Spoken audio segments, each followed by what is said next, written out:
Greetings, imagination connoisseurs. Once again, it is I, your Duke of Dope Discourse, Robert Meyer Burnett. I invite you to watch and listen to the Designing Hollywood podcast, brought to you by Martika Ibarra and the great, legendary Hollywood costume designer, Marilyn Vance.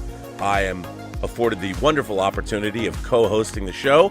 If you are interested in the magic of Hollywood, the design of Hollywood, the clothes of Hollywood, watch the Designing Hollywood podcast, available wherever you get your podcasts from, or find the video version on the John Campea YouTube channel. That's right, the Designing Hollywood podcast. Why would you ever want to miss it? Especially if you love the movies. Observations with Robert Meyer Burnett. I've heard it said before, like, it was a very smart man named Robert Meyer Burnett who said the currency of our current age is authenticity. And it's so true.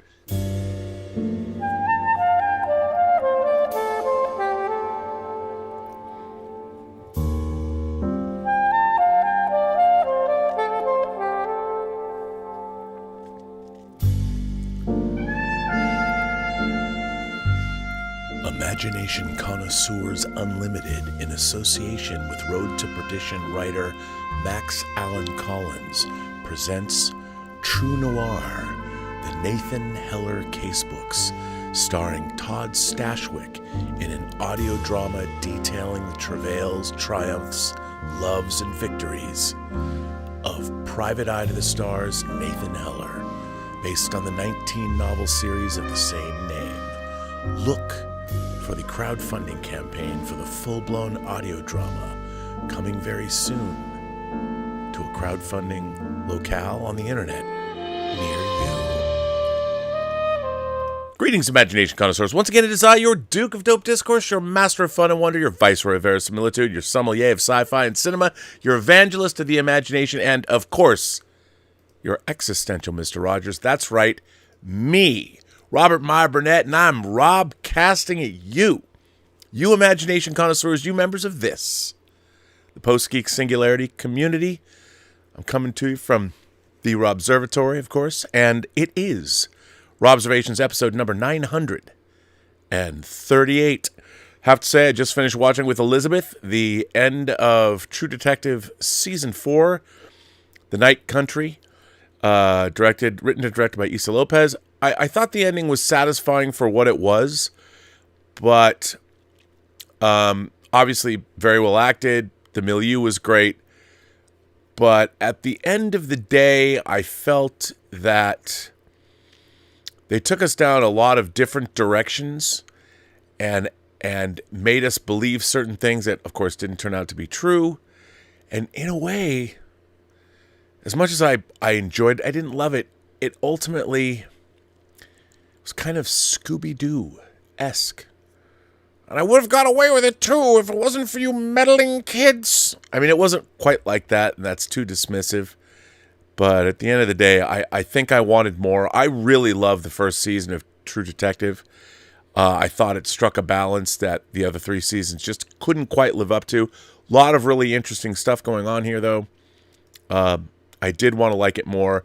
But in terms of what was going on, I thought the ending was satisfying, such as it was. Girl power. Am I right? Anyway, so,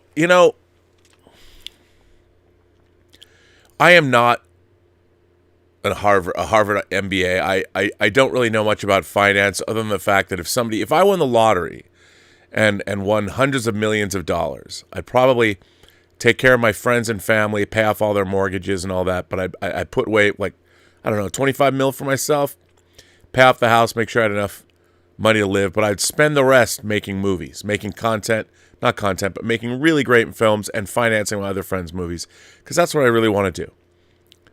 I'm good with a budget, but I'm not good with understanding investing, finances, stocks, bonds, bearer bonds. I'm never going to be sitting on a beach collecting 20%.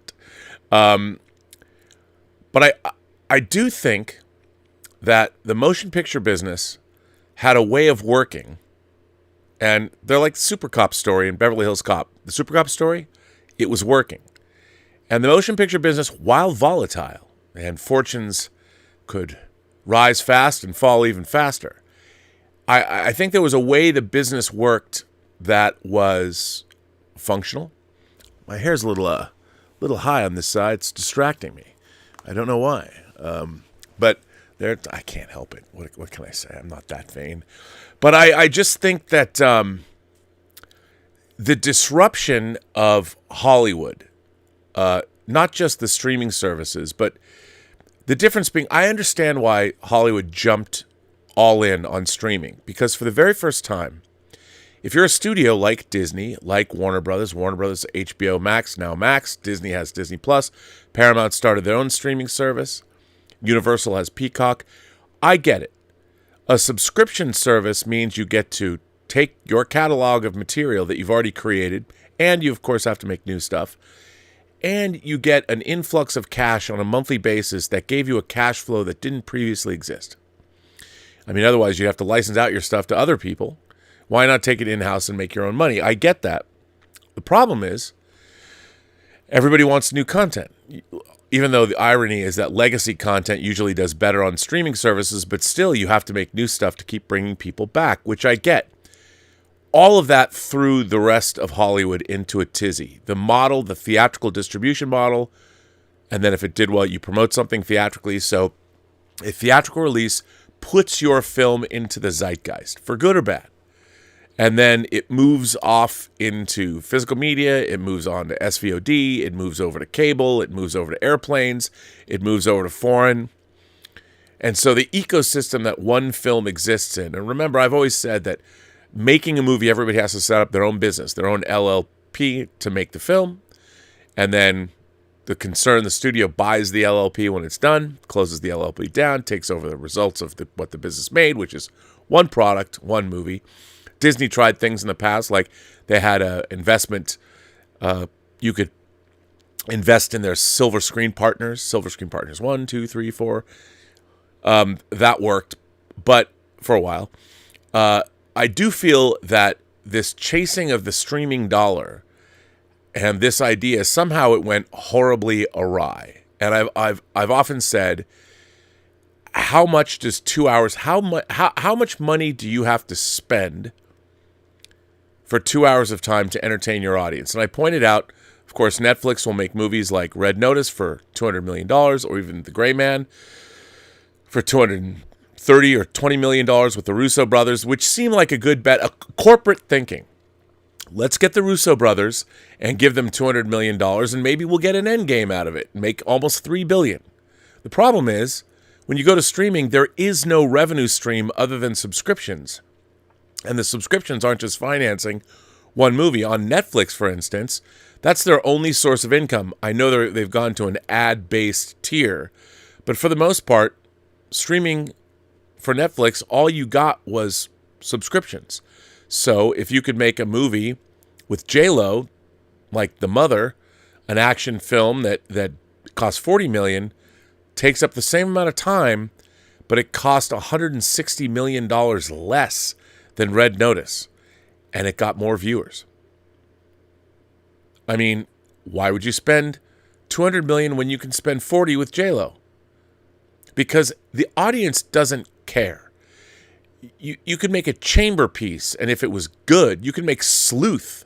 Go look that one up. You could make both the old Sleuth and the remake, or make a movie like Death Trap, where you have minimal cast in a single location, and if you make it riveting, that 2 hours can be even more gratifying with 3 actors in a room than a $200 million action movie like Red Notice. Much more satisfying on a dramatic level, on an emotional level, on a spiritual level.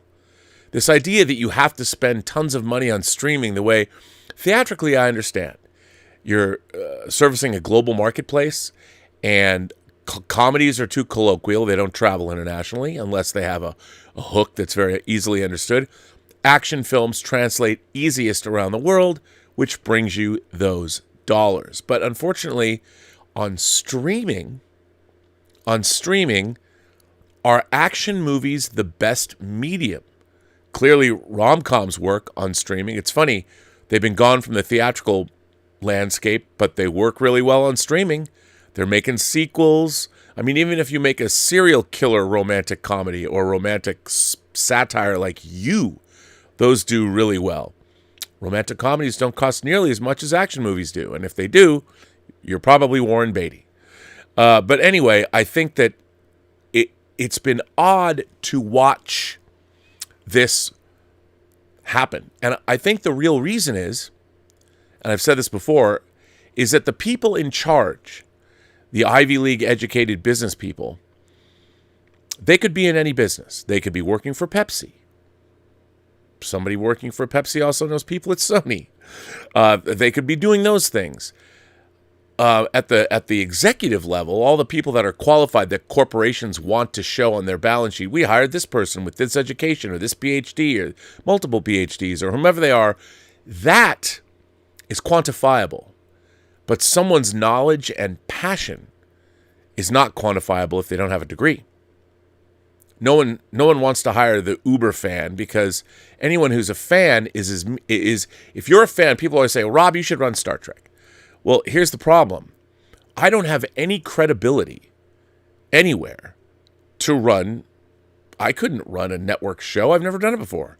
I've directed 5 episodes of TV for HBO Cinemax. We shot half-hour episodes in 3 days. I pulled them off, proud of what I did, but no one's going to hire me because I don't have the skill set.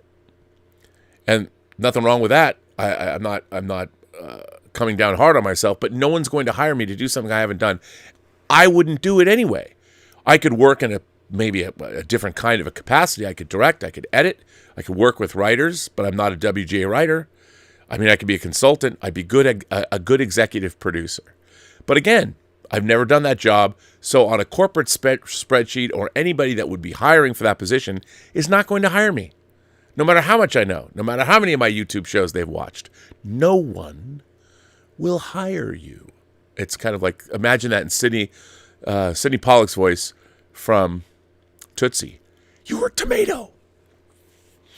Anyway, which brings me to Shari Redstone. I mean, obviously, the Redstone family, Sumner Redstone, incredible wealth, amazing, Paramount, National Amusements. I've covered that a lot on this channel, but an article dropped on Bloomberg that it was sent to me by a number of people, and I read it, and I'm like, oh my God, I got to share this. It's a long letter, and I got a lot of letters to read from you viewers, but I wanted to jump into this letter, or this article, and opine about it, because there's a lot of great information. I know not a lot of you would read Bloomberg, and a lot of people say, some people say, Rob, we just want to hear you talk. We don't want you to read articles. But if I don't read articles, what do I know? I don't know anything about how I would know anything. I mean, you got to learn somewhere, and why not read articles along with you? Because I'm going to do it anyway. I might as well do it with friends and opine with you. So this is a really great article. It is long, I warn you, but I want to get into it because there's a lot here, and I thought it was a great article. This comes from Bloomberg Business Week. By the way, I did put the link to this article in the description below, right by the tip jar or the tip link, so you can follow along if you want. This article is by Lucas Shaw. This illustration is by Eric Carter for Bloomberg Business Week. So here we go. Sumner Redstone was a buyer, not a seller. Starting in the mid-1980s, he built his family's movie theater chain into one of the world's most valuable media companies, Viacom, through high-profile acquisitions. He outmaneuvered peers to acquire a legendary broadcast network, CBS, an iconic studio, Paramount, and popular cable channels like Nickelodeon and MTV. Redstone relished his Hollywood lifestyle. He attended premieres, cycled through young girlfriends, and hosted stars at his Los Angeles mansion. He couldn't imagine surrendering any part of his company. In 2016, when then Chief Executive Officer Philip Dowman tried to sell a minority stake of Paramount Studio, the company was struggling and he was trying to raise money. The 93-year-old Redstone ousted Dowman, his longtime lawyer and protege, from the company. Viacom is at the center of my life, Redstone, a lawyer himself, wrote in his memoir, A Passion to Win. It is my world. Okay, well, if it was at the center of your life, why didn't you learn more about movies themselves? Redstone died in 2020. Unfortunately for his heirs, the foundation on which he built his world, movies and cable TV, is crumbling. The number of people who pay for live TV service has dropped about 30 million from its peak of more than 100 million starting in 2010. Meanwhile, domestic moviegoing has plummeted to all-time lows. Redstone's TV networks have been hit especially hard because their primary audience, viewers under the age of 34, have all but abandoned cable for Netflix, TikTok, and YouTube. The company, now known as Paramount Global, has tried to offset the damage by cutting costs. But the lack of investment has only accelerated the loss of viewers and advertisers.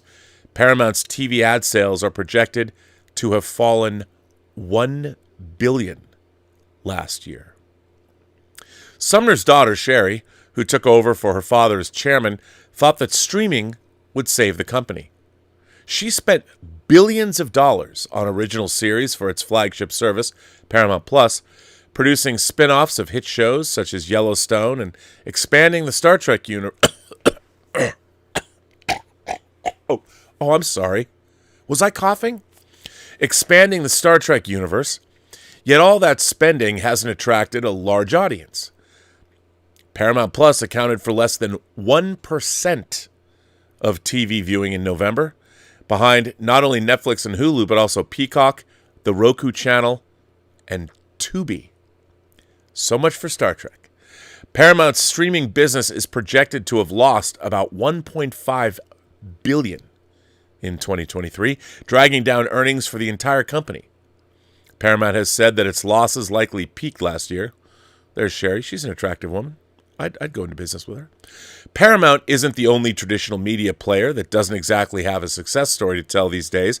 The collapse of cable TV and the rise of streaming have wreaked havoc on the entertainment business, prompting widespread layoffs, 2 labor strikes, and consolidation. The whole industry is guilty of mistakes, says Rich Greenfield, an analyst with Lightshed Partners, a tech media and telecommunications research company. Even Walt Disney Company, the mightiest of the entertainment giants, has had to fire thousands of employees and slash billions of dollars from its programming budget. My question to them is why? I mean, I understand that ad revenue is not what it was because the whole model is changing. But what was interesting is a lot of people, instead of sticking to the traditional model of a theatrical release, imbue your movies with theatrical clout and value, especially if they do well, if they're well made and well marketed and the audiences find them, well, then they should make money. And if they then make money and at least pay for themselves, well, then when they go to streaming and you own them, they're assets that are yours. So you can put them on streaming and hopefully that will increase subscriptions, because I know, call me crazy, as somebody who's been buying physical media for now 44 years and going to the movies since I was a little kid, when I go to the movies, that to me is a validation, and whatever I see is given more clout than a movie that I might see. I mean, there in the 70s, as much as I might have liked movies like Killdozer and Satan's School for Girls and Cruise into Terror and My Beloved the Bermuda Depths or Stranger Within or Don't Be Afraid of the Dark. Those were TV movies. Bad Ronald, which, by the way, is available on Warner Archive on Blu-ray. I knew that those movies, I mean, some of them were quite good, but they weren't as good as they would have been if they were theatrical releases. I knew that when I was 6. So, why this is going on and why they decided to go all in on streaming is a little baffling to me, because you keep your core business working and then you have a new business that you feed through successful television shows and successful theatrical releases.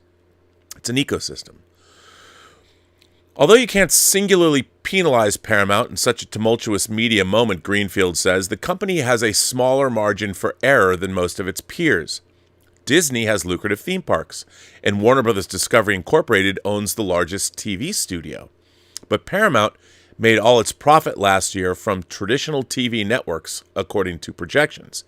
So their biggest profit is from the old model that's being phased out instead of streaming. But Paramount made all of its profit last year from traditional TV networks, according to projections, which is why Wall Street has all but given up hope. See, that's another problem. Wall Street treats the entertainment business like any other business. Real estate, commodities, if you're selling a product, Hollywood's product is movies and TV. But the entertainment business does not work like the real estate business. It does not rule, it does not follow those rules. Yet they want it to. They're trying to fit the entertainment business into a business model that works for all these other businesses, when that's not how the entertainment business has ever worked.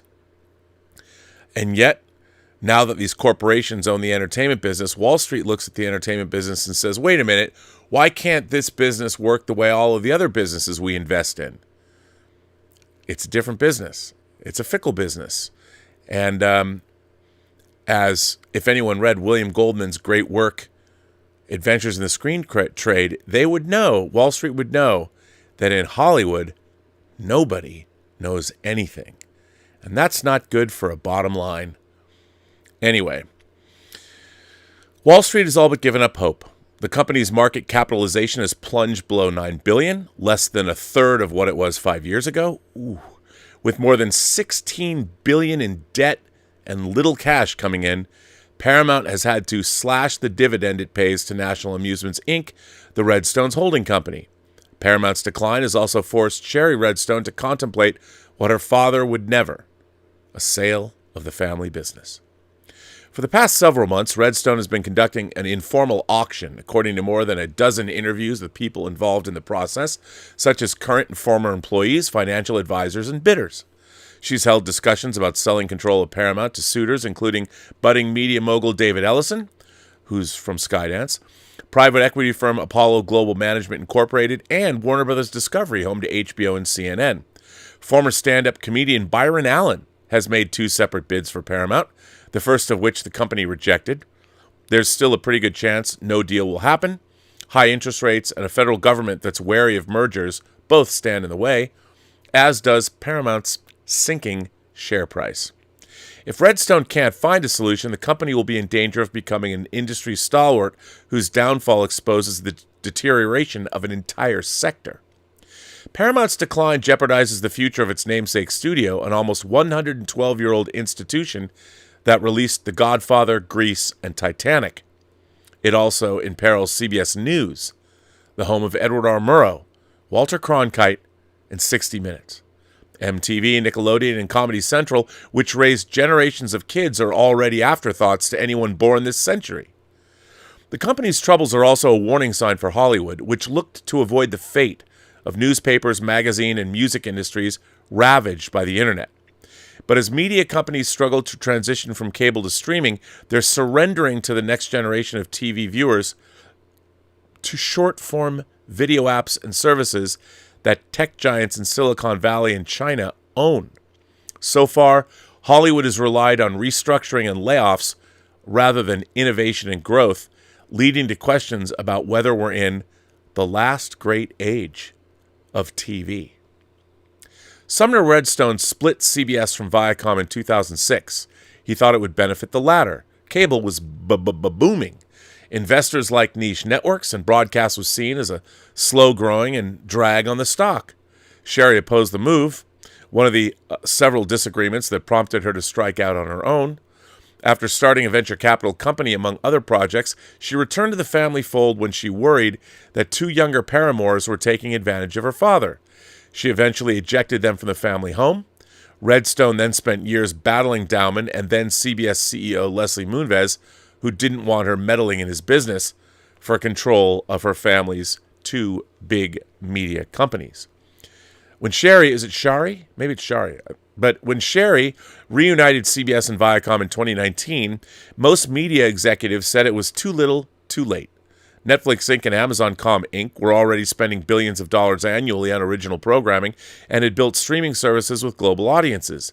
Dowman had spent more than $15 billion buying back Viacom stock rather than investing in the company's future. Facing this onslaught from Silicon Valley, some moguls decided to cash in rather than compete. Rupert Murdoch sold most of Fox's entertainment assets to Disney. Jeff Bezos sold Time Warner to AT&T. But Redstone, a lawyer who was pugnacious as her father was in no mood to surrender. There was a window during which she could have pursued a merger or sale, says one former executive, who declined to be identified because of confidentiality clauses in their exit agreement. Netflix inquired about buying Paramount Pictures in 2019 and again in more recent years. Shari was hesitant, the executive adds.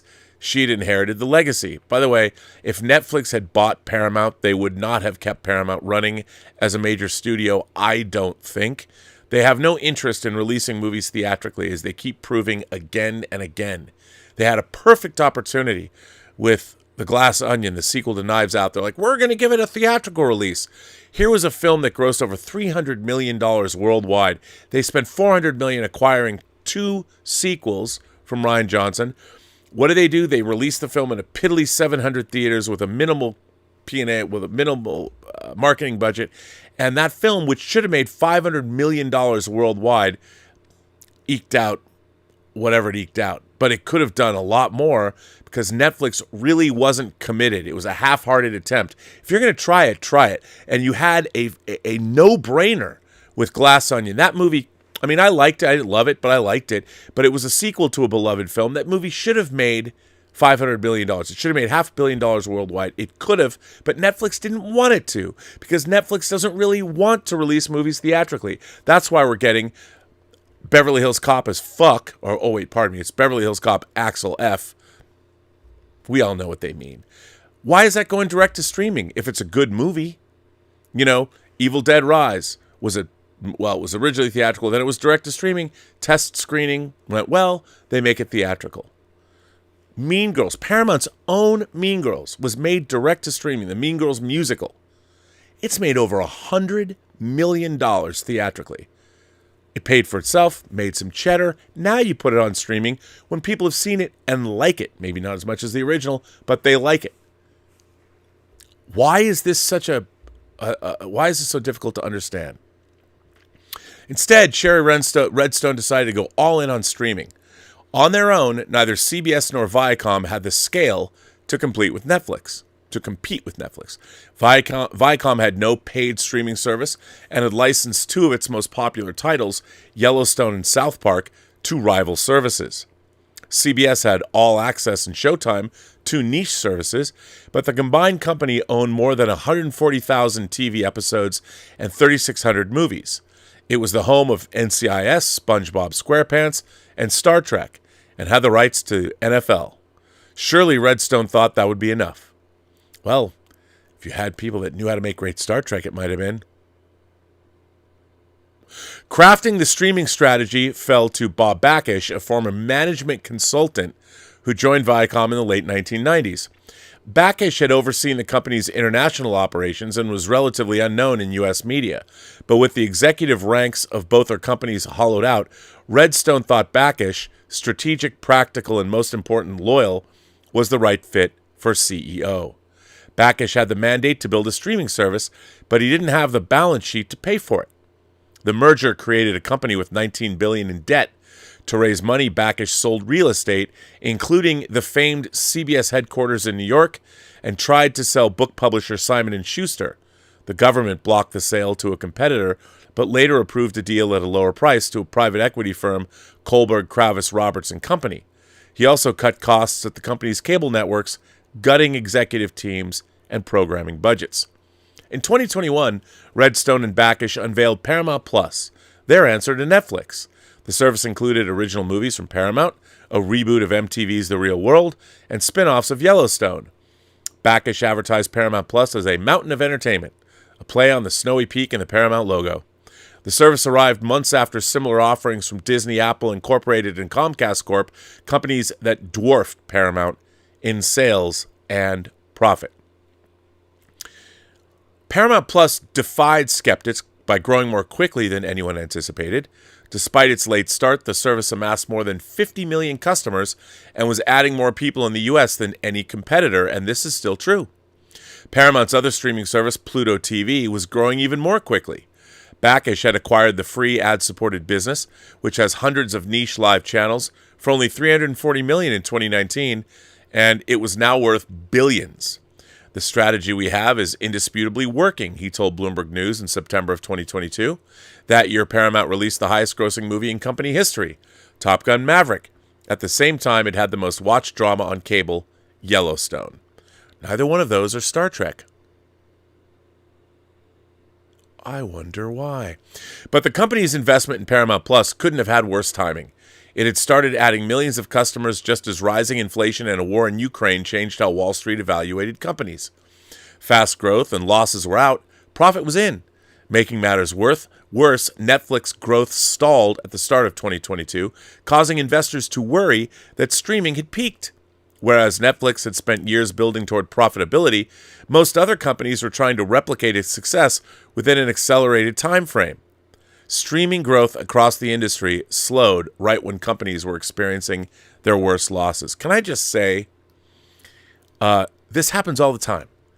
It happened at Warner Brothers when they tried to build their own DC cinematic universe. They're like, Marvel showed the way. In 2008, Iron Man debuts.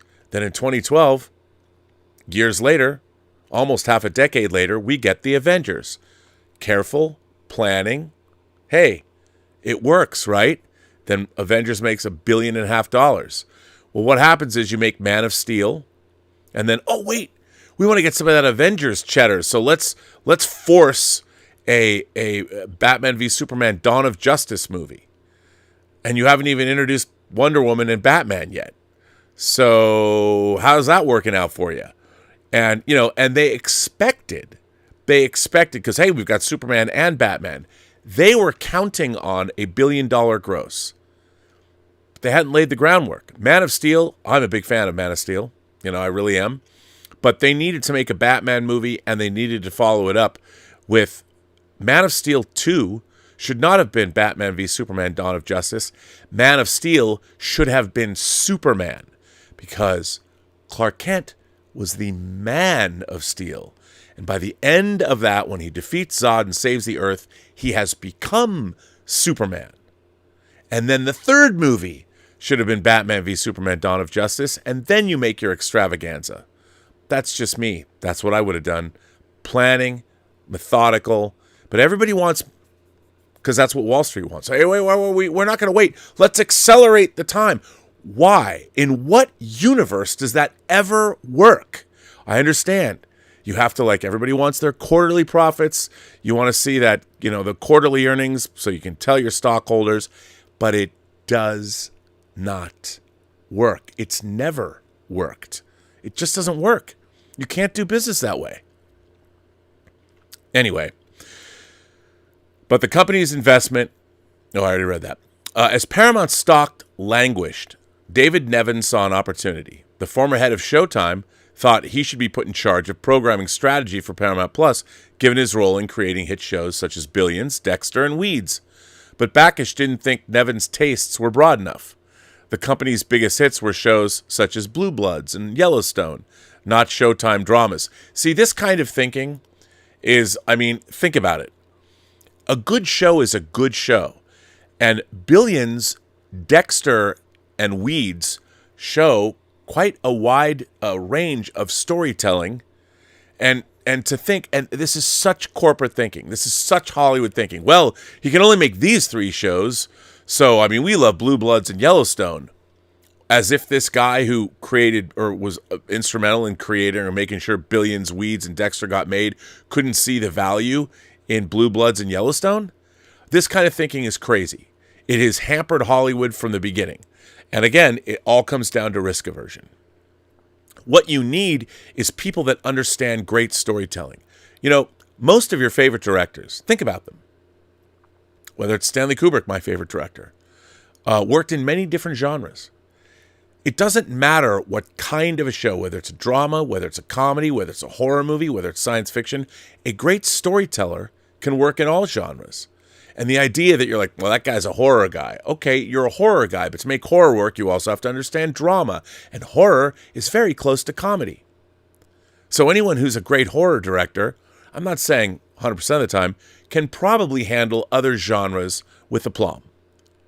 It's just people in Hollywood's like, well, that guy's this dude, that guy's this dude, that guy's this dude. Again, why? no vision. They're looking at spreadsheets. It's wrong thinking for the entertainment business. It might be if you're buying and selling real estate, or you own John Deere tractors and you're making tractors for the international market, different mindset. But when you're making entertainment, you need special visionary people. You need business people that are as creative as the creative people the entertainment business needs to employ. You also have you have to have a savvy head for business, though, no doubt. But it's frustrating to watch the same mistakes being made over and over and over again. And everyone's going, why? Why? I don't understand.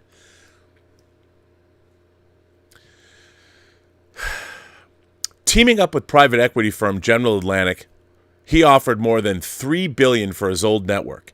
Given Paramount's need for cash, this seemed a no-brainer to Nevins and his financial advisors, so Nevins wanted to buy Showtime. Paramount rebuffed the offer, claiming Showtime was worth at least $5 billion. Some board members thought Paramount should take the money, but Backish convinced them he could make more money by milking Showtime for cash and folding it into Paramount Plus. He also had another deal in the works. He wanted to sell black entertainment television.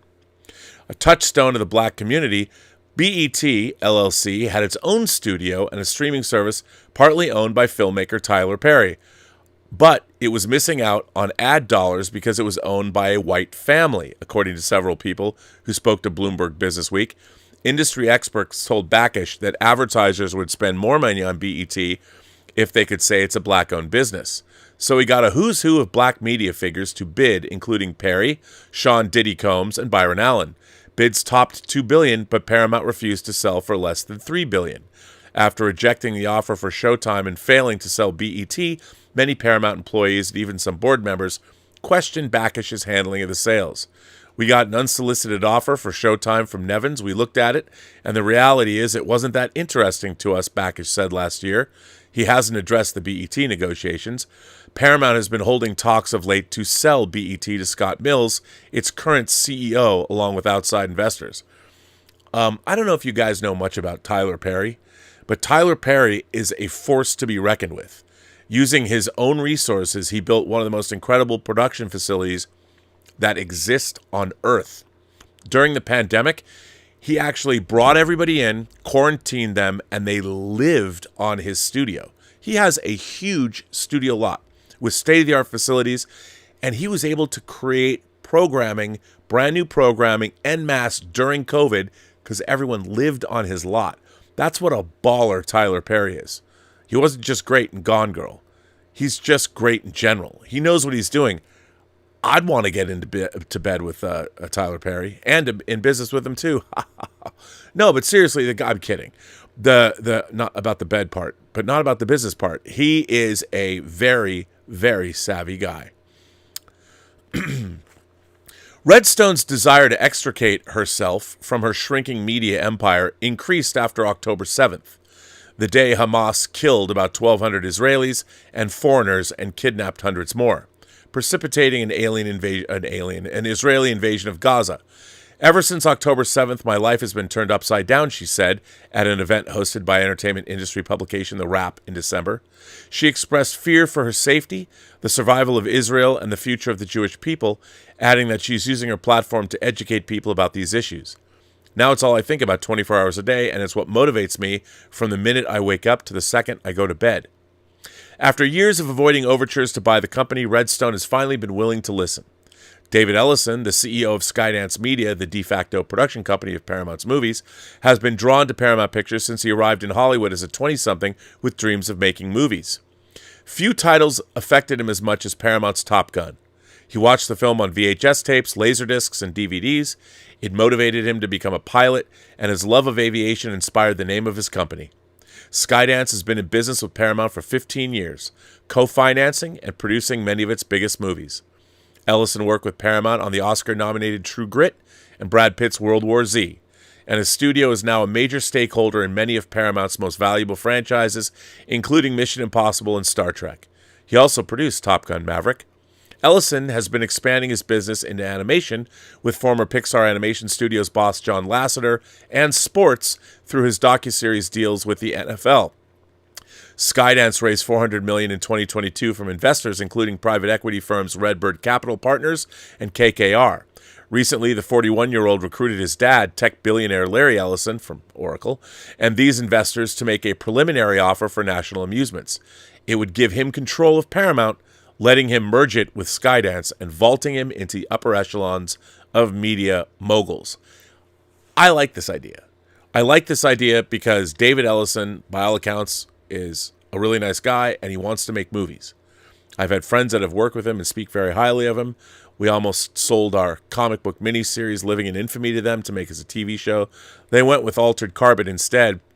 How'd that work out for you? I know I keep saying that, but it's a sore spot with me. Ben Rabb and Derek Hughes, who created the series, and then I self-published their comic book, came up with a great pilot script. They should have made it. They still can. But they could have done it at the height of the superhero. Boom. Anyway, that's the way the cookie crumbles, and that's just me.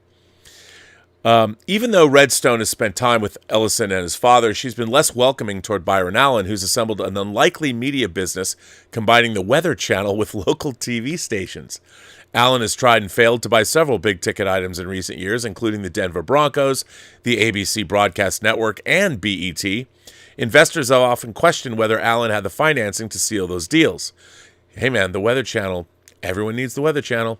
He said Paramount turned him down because the company thought it could get more money. Paramount has declined to comment on Allen's or anyone else's bids. Those close to Redstone tell Business Week that there are other bidders at the table, though they declined to name them. Private equity firms have looked at Paramount but not bid on their own. High interest rates make it expensive to finance the takeover of a multi-billion-dollar media company. They also make it hard to pay your mortgage. Fellow media companies such as Warner Brothers Discovery and Comcast have also looked. Warner Brothers Discovery CEO David Zaslav has spoken with Redstone and Backish and hired financial advisors to work on a potential bid. But the current regulatory climate would likely result in years of litigation and headaches for Zaslav. He would have to be sure this was the right deal to position his company for the future. David, let's see if Superman Legacy works out for you, okay? How about that? Apparently Dune 2 is a banger. Why don't you put Dune Messiah right into production? I know I would. I would have made all three of those movies. I would have been like Bob Shea at New Line. I would have rolled those dice. I would have been like that guy in Mad Max Beyond Thunderdome. Dice are rolling. I would have been like Dr. Dealgood standing up there. 2 men enter, 1 man leaves. Or I would have made 3 Dune movies. Whichever. I don't even know where this is going. But it has something to do with Mad Max, which is on my brain. Because why? Furiosa comes out on the 24th. Go Warner Brothers. Go George Miller. Go Anya Taylor-Joy. Go Chris Hemsworth. Wait, what was I saying? Executives close to the negotiations say there's about a 50% chance a deal happens because Redstone is attempting to sell control of Paramount through her family holding company, among other scenarios. Any deal is also more complicated because she'll expect her controlling shares to be valued higher than those of common shareholders. Warren Buffett, Paramount's largest legal shareholder, has said nothing about the talks. Investor Mario Gabelli, another major shareholder, has expressed concerns about a deal. Many buyers say they can wait a year or two for the value of the company to drop further. Redstone's cable networks are only going to decline more and will face financial pressure from pay TV operators such as Charter Communications, which has forced other media companies to drop certain channels from their cable packages that don't perform well with subscribers. Her streaming service is still years away from meaningful profits. Oh, but maybe Section 31, the movie there, the first Star Trek TV movie with Michelle Yeoh about a very super secret organization that now has membership cards and membership buttons and bases and ships that everyone can recognize. Hey, there's a Section 31 ship. Hey guys, how you guys doing? They really understood that concept, didn't they? Woohoo! Anyway, let's get Space Hitler to run it. Why not? It's hard to... Wait, what? What was I talking about? Oh, yes, Paramount. It's hard to see how a buyer creates value unless Paramount stock first falls toward the mid-single digits. Greenfield wrote a note on January 25th. Shares of Paramount are currently trading at about $13. Some analysts, including Greenfield, have called for Paramount to shut down its streaming service and become a pure studio, selling its top shows to other streamers. This move would require Paramount to fire thousands of employees, a fate Redstone would rather avoid. She wants to find a new owner who will preserve her father's legacy, investing in the business rather than breaking it up for parts. But Sumner was a buyer at the beginning of the cable boom, and his daughter is a seller at the end. If she can't make a deal, her alternatives are bleak. This week, Paramount said it would cut about 800 jobs, at least the fourth time in the past 18 months that the company has downsized. You know, I love Paramount, not just because of Star Trek, but when I was growing up, I loved seeing the Paramount logo in front of things. You know, it wasn't just movies like, Chinatown, which inexplicably is not on 4K. I mean, it's not quite inexplicably not on 4K, but where is it? You know, I mean, where are all the 4Ks of your great titles? To be fair, Footloose did come out this week, and you got to cut loose. So good for Paramount. And they announced The Crow, since they own some of Miramax movies. The Crow for its 30th anniversary this year. Alex Proyas is The Crow. Don't fuck up that transfer. I'll be depressed for a week. So can't wait to get that. But Paramount needs to get back, as all of these companies do, to their core business. You guys had a great year with movies like Smile, $19 million spend before marketing, makes $200 million worldwide. Top Gun Maverick. You guys were killing it. And you know what the best way to bring back the fortunes of a media company is? Make good media. Make good media. Star Trek, despite what all the people who love modern Star Trek say, has not been profitable for you. It's too expensive. Your movies, you can't get Star Trek 4 off the ground because it's too goddamn expensive. I know people that could make you a banger 2-hour Star Trek feature for $75 million. How much are you people spending on Section 31? I'd love to see that budget. I would really like to see that budget. But I'll never get to see it. But if somebody wants to send it to me, I know that information is close to the vest, and nobody would send that to me because I do a show about it. But anyway, and complain. But look, I want to see Paramount succeed. It does nobody any good if we lose these legacy companies. Paramount is a very storied, I mean, my God, think about it. Fatal Attraction, Hunt for Red October, John Hughes movies, Ferris Bueller's Day Off, Urban Cowboy, Saturday Night Fever, its sequel, Staying Alive, which, by the way, Paramount has been releasing all their 4K discs through Kino Lorber. God bless Kino Lorber, but hey, I never would have thought that I would be getting a 4K of Staying Alive from Kino Lorber and not Paramount. How crazy that is. But what can you do? So that's the situation with Paramount. The way I see it, it's depressing. I think what's going on is that everybody's talking about, let's do streaming, let's do this, let's do that. Fundamentals, man. Any business is built with your fundamentals. And if you're a movie studio, your fundamentals are making great movies and great television. That's what you do. And it drives everything else. It drives ancillary markets. You can make theme park rides when you've had great movies. Top Gun Flight Simulator probably won't be at a Paramount park. It'll be somewhere else. I just don't understand.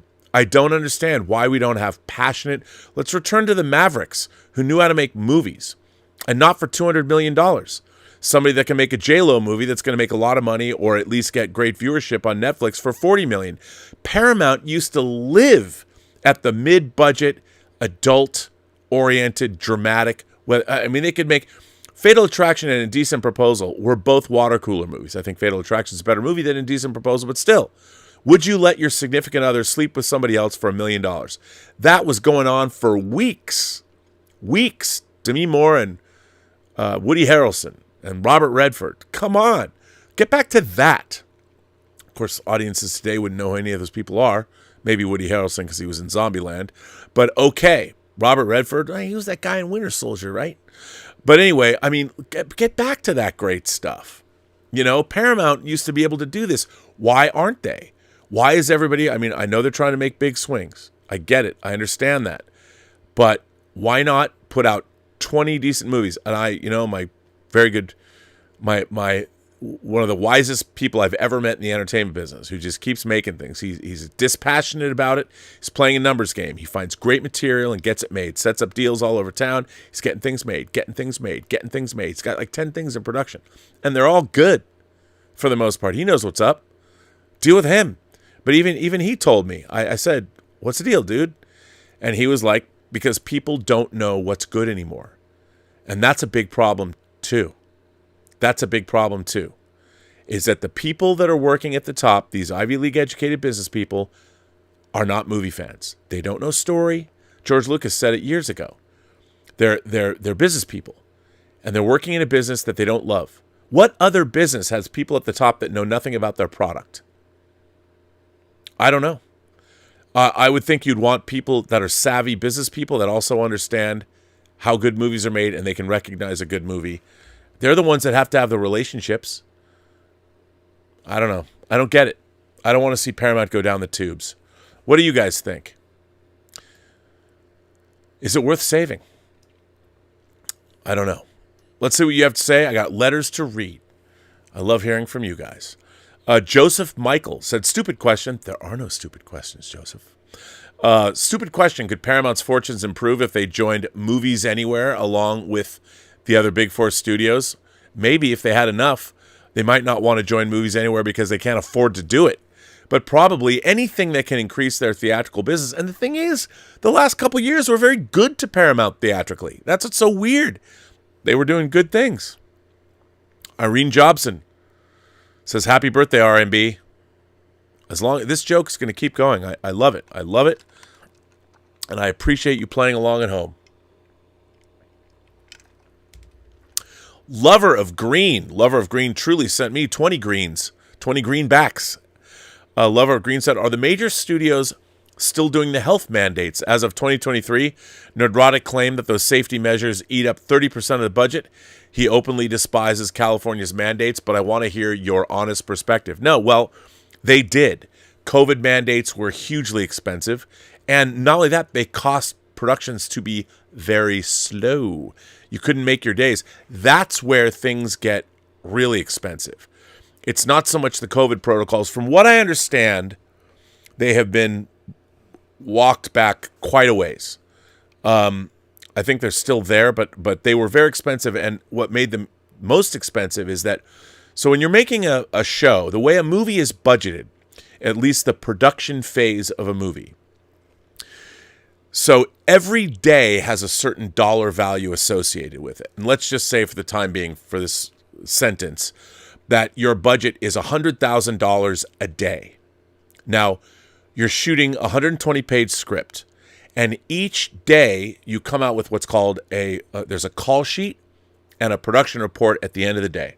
The call sheet says who's working on it, not just the actors, but all the departments, who's working, and it also says what you're shooting today. So an average day might be, if it's not a big action scene or something, if you're shooting actors in rooms talking, it might be, say, let's call it a 4.5-page day, which means you're expected for that $100,000 to shoot 4.5 pages and get all the coverage you need. So, if you're David Fincher and want to do 100 takes, that's problematic if you need to make your day. And making your day means you've made all the work that was scheduled. So if that call sheet comes out and you're supposed to shoot 4.5 pages, you have to shoot 4.5 pages that day, and you have $100,000. If you only shoot 4 pages and you miss half a day, you miss half the page, you shot 4 pages, but the half page wasn't shot, that means you fall behind. And the studio doesn't like that. And if you're a low-budget indie movie, believe me, on the second day of shooting, I got a phone call because we were doing. I've told the story before, but it's rough, and so you have to make up that time. You have to figure it out. You have to schedule it, and you have to. It's tough, but making a movie, it's a constant battle. You never have enough money, and you never have enough time. You never have enough time, even though you're working on a 12-hour day. So you figure. Let's say you're shooting for 60 days times 100,000. That's a lot of money. Every 10 days, $1 million. Actually, that's not a lot of money. $100,000. It's fairly low budget. But you know what I mean? And that's how movies work. with COVID protocols where everybody has to get tested, it slows that process down. So the time it takes to shoot, see, it's the money. It's if you have to add, let's say COVID protocols add overall, if you shoot for 60 days, COVID protocols add an extra 10 days to the budget. At $100,000 a day on your budget, that's an extra $1 million strictly to adhere to COVID protocols. And that's on a relatively lower budget movie. So it adds a lot. I just don't think that COVID protocols are where they were, say, 2 years ago. Certainly not when they were making Mission Impossible, if they're there at all. But Gary's right. I mean, it was very, very costly. Joey Johnson says, Rob, where is our Fantasia and 20,000 Leagues Under the Sea 4Ks? Again, I don't know what Disney is doing. I mean, I do know, Steve Asbell over at 20th Century Studios is quietly, they've got Alien Romulus coming out. They've been making these, movies. They're developing a new Predator movie. It's like, when is Disney going to start releasing these theatrically and giving Steve the firepower in terms of finances he needs to put these movies out in theaters? Kingdom of the Planet of the Apes. I don't understand why Disney is not remastering the Apes movies. I don't understand why on Disney Plus they don't make a big deal about Go Ape like they did when we were kids. Because the thing is, it's all hype. You gotta be your own hype man in the entertainment business. And Disney has like an entire franchise in Planet of the Apes with Kingdom of the Planet of the Apes, which they're confident enough on that they moved it up. They moved it off the Furiosa spot to earlier in May. It used to be the Kingdom of the Planet of the Apes and Furiosa were opening on the same day on May 24th. Who wouldn't want to go for that double feature? Hell yeah, I would. Anyway, so it's so frustrating. Hunter Becknell says, "Happy birthday, Bob. Rob." You guys are hilarious. You crack me up. But why can we not get, it was their 100th anniversary. We don't get 20,000 Leagues Under the Sea. We don't get Fantasia, and we don't get Mary Poppins. These were Walt's legacy titles. To honor Walt Disney, I mean, Mary Poppins and 20,000 Leagues are arguably, up until recently, and they're remaking all their movies, but those two movies during the Walt Disney era, those were the shining jewels of live action. And Fantasia is one of the greatest animated triumphs in history. No 4K. How about that remix? Mr. Stokowski! Mr. Stokowski! Can we have this in 4K, please? And Mr. Stokowski, can you tell those fucktards at Disney to remaster this so we can have it in Dolby Atmos, too? Think about how it would sound in my home theater system, Mr. Stokowski. I don't know. Where is it? Certainly not in my hot little hands. Don't get it. Weston sends in a super chat and says, seems like we need private studios who don't have to deal with shareholders who will bet on the Rocky, Terminator, Back to the Future, etc. gems with passionate auteurs with great scripts. Weston, from your mouth to God's ears. Speaking of that, you want me to give you guys a little taste of something I've been working on? Okay, I don't know if you guys have seen my Instagram feed months back in 2023. You might have seen pictures I put up of myself getting whipped, like in the back. So I've been one of the producers on this movie called White Devils that we're resurrecting. Kind of was sitting on a shelf for a while. We've been adding some things to it, sprucing it up. Low budget movie, but we wanted to add some violence to it. So we couldn't get the actors back. That would be too expensive. So I'm kind of physically, I kind of resemble the actor in a scene, and he gets whipped to death. So we just got to, this is just a rough scene, rough scene, but it's me. So you'll see in the wide shots, it's our actors, but the close-ups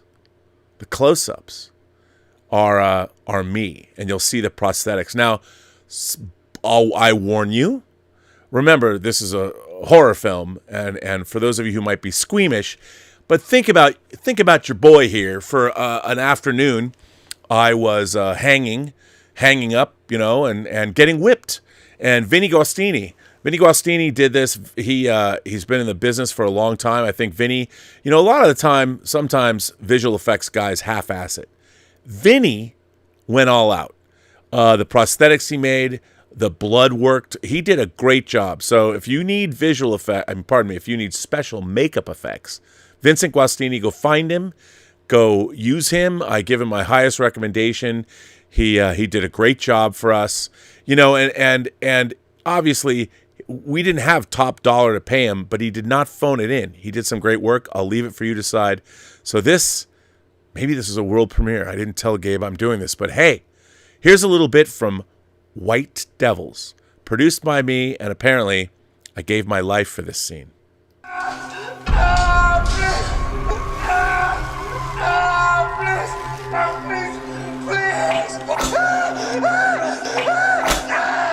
Sorry, let me back.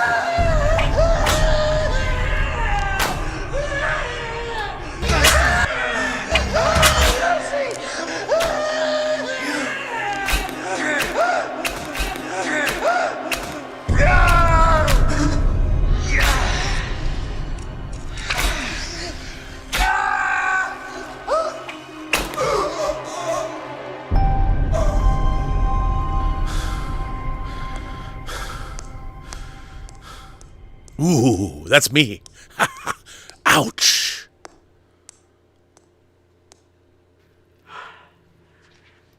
So there you go. I hope you all enjoyed that little taste. It was certainly fun to do. So there you go. No, that was not ketchup blood. That was actually the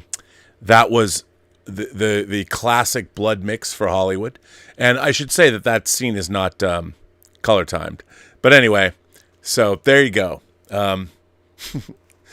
Live from Rob's basement. I starred in Videodrome. I was made for that show. But anyway, I figured in addition to being a YouTuber, I am working in the business. So we got stuff cooking. Jason Fox has become a new member of the channel. Nate has become a new member of the channel. And Hunter Becknell sends a $20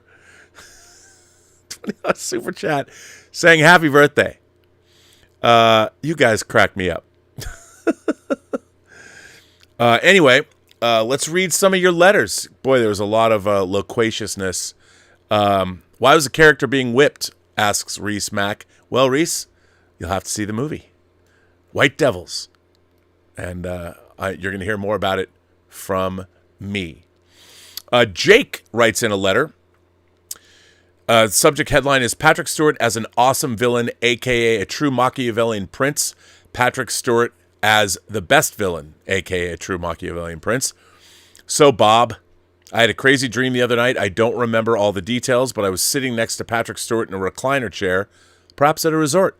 I was reluctant to talk to him, and I realized I had some weird waxy substance in my hands. Nothing perverted, just very annoying. I went to clean it off. When I got back, I realized that he was now meeting fans, and I missed my opportunity to talk to him. What I had wanted to talk to him about was his role as Sejanus in I, Claudius, and his experiences working with Derek Jacobi, John Hurt, Sean Phillips, and all the other amazing British actors. And I like TNG and X-Men and X2. I recently rewatched I, Claudius, which is one of my favorite things I've ever seen on TV. So probably the reason for the dream. I know you met him for the TNG Blu-rays and the work you did with Bryan Singer. You probably have seen his performance in I, Claudius, but did you ever talk to him about I, Claudius? Thanks, Jake. Well, first of all, you got to see Patrick. If you guys haven't seen Green Room, Jeremy Saulnier's movie Green Room, Patrick Stewart is literally a Machiavellian Nazi villain. It's awesome. I will tell this story. So I was on the set of X-Men 2 up in Canada. It was awesome. It was at this old Sears warehouse. They built the Cerebro was in there, and the Weapon X facility was in there. It was so cool. So I'm interviewing the cast for I produced the X2 special features for the Blu-ray. It was a DVD then, Blu-ray now.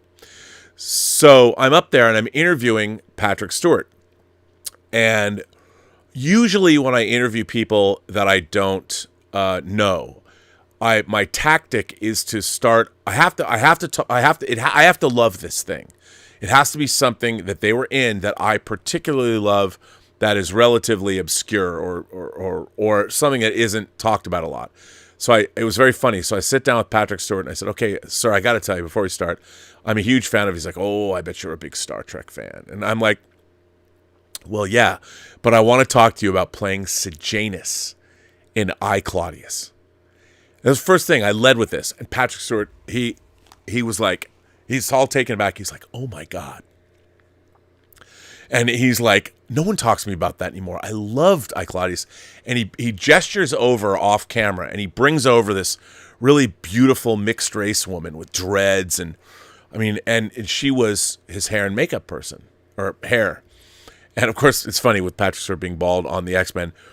But he introduces her to me. And he says, she did my hair on, because he had more hair then, on I, Claudius. Now, I, Claudius was made in the mid-'70s. So they've been working together, 70s, 80s, 90s, and this was the early 2000s. And it was so cool that to think like these two people, see, in Hollywood, if you find people that you love to work with and that you respect, you keep them tight, you keep them close, because these relationships last for decades. So do your job well and be easy to work with. So that's my I, Claudius story, and I told him that I, Claudius to me is what I think The Godfather is to movies. I think I, Claudius is to television. So I've been eating popcorn, and I have popcorn kernels in my teeth. So I apologize. So that's that was pretty fun. It was pretty cool. This one comes from our friend Omar94. And Omar94 says, good movies coming out of behind-the-scenes drama. Rob, moderators in the Post-Geek singularity. When movies get made, it's obvious there's stress because of the amount of money being spent, getting the right cast and crew, building sets, shooting, post-production, etc., with everyone wanting the final product to be good. Unfortunately, not all productions go smoothly, which can end up damaging the final product. David Fincher and Josh Trank both dealt with large amounts of studio interference at Fox when making Alien 3 and Fantastic Four. 1996's Island of Dr. Moreau had problems like constant script changes, cast changes, personality clashes, and bad weather. There's others, but we would be here all day. However, there are times when good movies are made, even with behind-the-scenes drama. James Cameron had problems making The Abyss with shooting underwater, an escalating budget, and the cast and crew having emotional breakdowns because of the grueling work schedule. That all said, the actual movie is pretty good and Cameron's most underrated film. He also had problems making Titanic as that movie's shooting schedule increased, as did the budget, but the movie released to great success. Francis Ford Coppola talks about how stressful it was making The Godfather because of constant clashes with Paramount, like his casting decisions, saying he was on the verge of being fired every single day. However, the final product became a timeless classic. He then had problems when making Apocalypse Now with expensive sets being destroyed, Marlon Brando being overweight and unprepared, Martin Sheen having a heart attack during production, that's true by the way, and an escalating budget. Just like The Godfather, the finished movie became one of the most celebrated and iconic ever. Jaws was a production nightmare due to an escalating budget, extended shooting schedules, and Bruce the Shark always malfunctioning. Steven Spielberg admitted these problems came from his perfectionism and inexperience. When the movie came out, it was a phenomenon. There are others out there, but it is possible, not always, how good movies can be made, even when there's behind-the-scenes drama. Thanks, and live long and prosper. That comes from Omar, our longtime friend, Omar94. Omar, you're correct. You know what, though? You know what those filmmakers all had in common? Coppola, Cameron, Spielberg. They knew. They might have been on the edge of getting fired, but they knew what they were doing, and they believed in themselves. They powered through it. You know, David Brown, the producer of Jaws, he was basically Spielberg's protector, the very famous David Brown, one of the great Hollywood producers. He just told Spielberg to keep shooting. The documentary on the 4K, that documentary is great. It first was released on Laserdisc. It's a terrific documentary, and they really get into it. And I'll tell you something. You want to see, and it's going to be on the Blu-ray, or pardon me, the 4K. One of my favorite making of documentaries, one of them. It's right up there. It might be the best making of documentary produced for a DVD. Might be best. I mean, Charlie de Lauzirika's documentaries on the Alien movies are great. His Blade Runner Dangerous Days documentaries, those documentaries are terrific because Charlie, you know, those are like all of us who are making DVD special features. Those are passion projects, and we put everything we had into them. But the reason that I love, it's called Under Pressure, Making the Abyss, is because how candid it is. I'm surprised. I mean, I'm very curious to see, I guess because it's previously been released, so Disney's like, fuck it, it's Fox, what do we care? But maybe they'll edit it. I mean, I hope they don't edit it, but Ed Harris is like, I almost died. And you watch things like one of my favorite things. So people don't know this, but when you watch this documentary, you'll find out. So they needed a place to shoot The Abyss. Like they needed a place where they could put water in it and build a set. So for those of you who don't know, so they went to North Carolina and there was an unfinished nuclear power plant. You know, the like nuclear plant, you know, it wasn't finished. So James Cameron's like, why don't we fill that up with water and film it in there? So that's exactly what they did. And so when they made the movie, because the sun is shining into the water, they covered it with these little tiny plastic black beads to cover the top of the water so you couldn't get sunlight down there. And then they like would cover it with this giant tarp. And there's this great scene when they have this tarp. James Cameron's just looking up as this storm tears through and it just tears the tarp open. I mean, unbelievable. The first day they were filming in the crashed submarine when the Navy goes down to go through the submarine to get their guys out, they had used a water-soluble glue. They filled this fucking set with water, and the glue starts to dissolve in the water. It's water-soluble. And they're in this set, like it's in a subset, which they can't see. There's nothing, you're in the set. It's full of water, and it turned black. The water gets all murky. You couldn't see a thing. That was like day one. I hope all of you who love physical media, I hope you pre-ordered The Abyss. They've made the changes when there's some sound errors. Everyone says it's great. I love The Abyss, especially the longer director's cut. And that documentary, that disc is worth getting for the documentary alone. It's on YouTube. You can go find it on YouTube. But it was shot on film too. It's like not shot on video. So Under Pressure, Making The Abyss. Check it out. This one comes from our friend Undead Sick, all the way from Holland. Starts this one by saying, last letter. First of all, don't worry. This will not be my last letter I ever send you. But once again, thank you for reading my letter on the show. I usually don't like to talk about things like this. To be honest, I'd rather talk about Star Wars, physical media, and the MCU, and all that stuff that makes this community so amazing. So I promise you, this is my last depressing letter on this topic because I have a few things left to say. I honestly don't remember that well what that guy said to me when he wanted to talk to me in that bar. So let me give you some. So Undead Sick wrote a letter about when he was younger and he was a young man in school. You know, he was bullied and the teachers looked the other way. And then later on, years later, like over a decade later, he ran into one of his tormentors in a bar.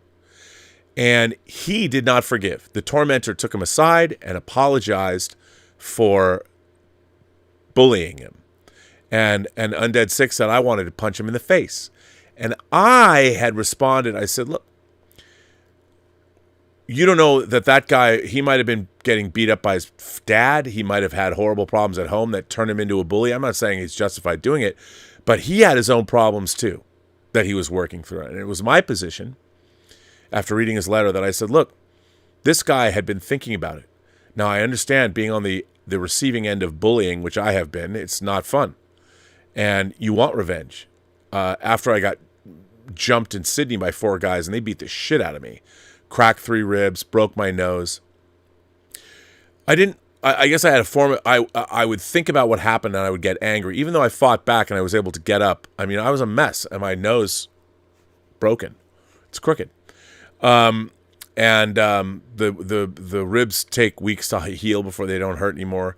And for months, I wished that I had, but there was nothing I could have done. There's no way. I was lucky. Pro tip, if anyone ever jumps you or you wind up, you've got to get off the ground, especially if they're kicking you. You do anything you can. And the first thing you do is you get up and you put your fists up as hard as you can and you cover your face. And if you have to fight, don't swing out like this. Don't do that. That leaves you vulnerable. You protect your face and it's jabs, just like that. Okay? It's very important because you could lose your eyesight. I was very lucky because I was getting kicked in the face, and one toe into my eye could have blown my whole eyeball. But I was able to get up. I even got up a few shots, and it was funny because they had a recording of it from CCTV cams. And I'm like, can I get a copy? And they're like, no. The cops wouldn't give it to me. Anyway, so that's Undead Sick. But I said, look, you got to remember, if people beat you up, he found you in the bar and took you aside and apologized. And my point was that if somebody does that, you've got to think that they've been thinking about this, and it's different when you're the bullyee. But if you're the bullier, it can also be problematic. So anyway, that's the backstory for where Undead Sick is coming from. So he's writing a third letter now about this situation. So I promise you, this is my last depressing letter on this topic because I have a few things left to say. I honestly don't remember that well what the guy said to me when he wanted to talk to me in that bar, but I do remember him playing kind of ignorant. Oh, I never had any idea that was so rough for you. And what I actually put you through? Yes, you do. Otherwise, you wouldn't have approached me. Own what you did. I totally agree with that. And to react to the comment you made, it shows that somebody has changed. Let me answer that with a question. But did he really? I'd like to take a quote that I saw from someone in the previous chat. Or did the bully want to make himself feel better by dredging up the past and inflicting painful memories on his victim? I'd like to believe that that's a level of psychopathy that takes it to the next notch, and maybe. But it didn't seem like when you explained the situation, you were the one. You made it sound like he took you aside and apologized. Now I don't know if you're retconning what you told me or just adding to it, but I'm just saying I understand that you maybe want him.